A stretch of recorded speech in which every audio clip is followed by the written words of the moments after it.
दोस्तों, मलेशिया हमेशा से ही अपनी मजबूत मईशत की वजह से खासा तवज्जो का मरकज़ रहा है। दुनिया भर से लोग सैर व तफरीह और काम के सिलसिले में इस मुल्क का रुख करते हैं। मलेशिया में तकरीबन 60% आबादी मुस्लिम है।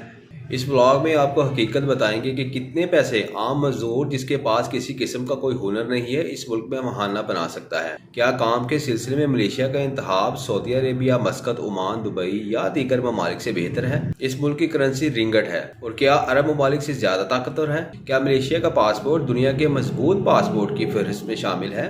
मलेशिया में गैर मुल्कियों के लिए कितनी किस्म के वीज़े होते हैं और इनकी क्या कीमत है?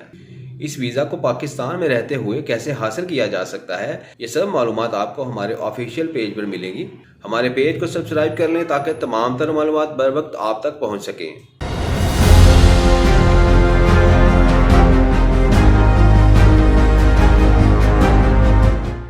अस्सलाम वालेकुम दोस्तों, अच्छे मुस्तकबिल की तलाश में बहुत से पाकिस्तानी और दुनिया भर से लोग मलेशिया का रुख करते हैं। और अगर आप मलेशिया जाना चाहते हैं तो आप मलेशिया कैसे जा सकते हैं, इसकी तफसील आपको बताएंगे। मलेशिया का पासपोर्ट दुनिया के ताकतवर पासपोर्ट में शुमार किया जाता है। मलेशिया एक तरक्की याफ्ता मुल्क है और पाकिस्तानियों को मलेशिया बहुत से मौके देता है कि वो मलेशिया में रहकर एक खुशगवार ज़िंदगी गुजारें और एक बाइज़्ज़त रोज़गार कमाएं। आप मलेशिया पढ़ाई के लिए भी जा सकते हैं और सैर व तफरीह के लिए भी जा सकते हैं। और अगर आप मलेशिया का विजिट वीज़ा अप्लाई करना चाहते हैं तो इसके लिए कोई बहुत ज़्यादा रिक्वायरमेंट नहीं होती। आपका पासपोर्ट, शनाख्ती कार्ड, तस्वीर, NTN, बैंक स्टेटमेंट और एक लेटर, आपके पास ये चीज़ें होना चाहिए। और अगर आपके पास ये सब चीज़ें मुकम्मल हैं तो आप आसानी से मलेशिया का स्टिकर या वीज़ा हासिल कर सकते हैं। अगर आप मलेशिया का वर्क परमिट लेना चाहते हैं कि आप बगैर किसी मसला के आज़ादाना तौर पर काम कर सकें, तो इस सूरत में वर्क परमिट जो आप लेते हैं वो दो किस्म के होते हैं। एक मलेशियन कंपनी का वर्क परमिट होता है, इसमें आप मुकम्मल तौर पर कंपनी के मातहत होते हैं। आपकी रहाइश, खाना पीना कंपनी के वज़ी में होता है।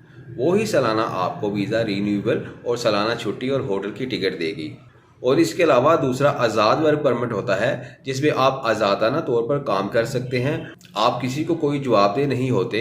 अलबत्ता ये आज़ाद वर्क परमिट भी आपको कंपनी से ही मिलता है, लेकिन इसमें आप आज़ाद होते हैं। आप जो कमा लें, काम करें या ना करें, कंपनी आपसे सिर्फ वर्क परमिट की फ़ीस लेगी। एक आम इंसान जो कि लेबर तबका से ताल्लुक़ रखता है, अगर इसकी सैलरी की बात करें तो मलेशिया में 2000 से लेकर 4000 रिंगट तक एक बंदा माहाना कमा लेता है। पाकिस्तानी तकरीबन ये 2 से 3 लाख रुपए बंदा कमा लेता है। मलेशिया का अगर आप वर्क परमिट लेना चाहते हैं तो इसके लिए आपको रिक्रूटमेंट एजेंसी से मदद लेना होती है, या कोई बातमार ट्रैवल एजेंसी होना चाहिए जहां से आप वर्क परमिट हासिल कर सकते हैं।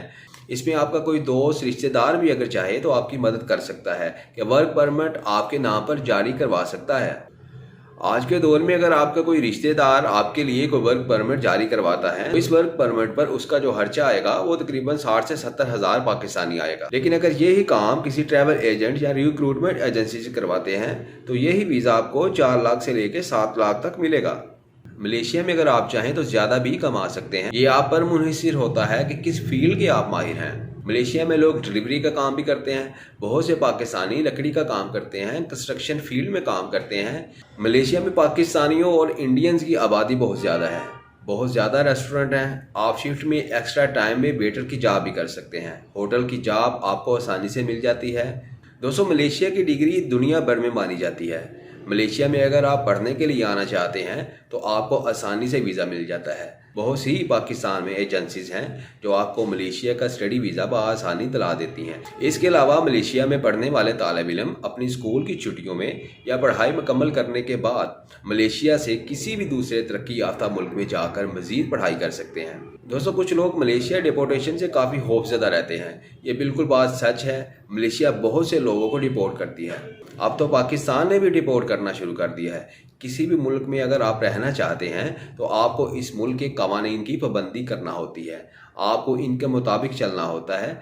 मलेशिया में डिपोर्ट वही लोग होते हैं जो ओवर स्टे हो चुके होते हैं और इनके पास इस मुल्क में रहने की कोई कानूनी हैसियत नहीं रहती। आमतौर पर जो विजिटर एयरपोर्ट से डिपोर्ट होते हैं वो अपने कागजात मुकम्मल करके नहीं जाते, इसलिए बिलखसूस पाकिस्तानियों की किसी तादाद को एयरपोर्ट से ही वापस रिपोर्ट कर दिया जाता है। अगर ये थोड़ी तैयारी कर ले तो कभी भी डिपोर्ट ना हो। जो लोग ओवरस्टे हैं, अगर वो लोग डेपोटेशन से बचना चाहते हैं तो वो खुद एयरपोर्ट से चेकआउट करवा सकते हैं। इस पर एक छोटा सा जुर्माना अदा करना पड़ेगा, वो जुर्माना अदा करके आप पाकिस्तान जा सकते हैं।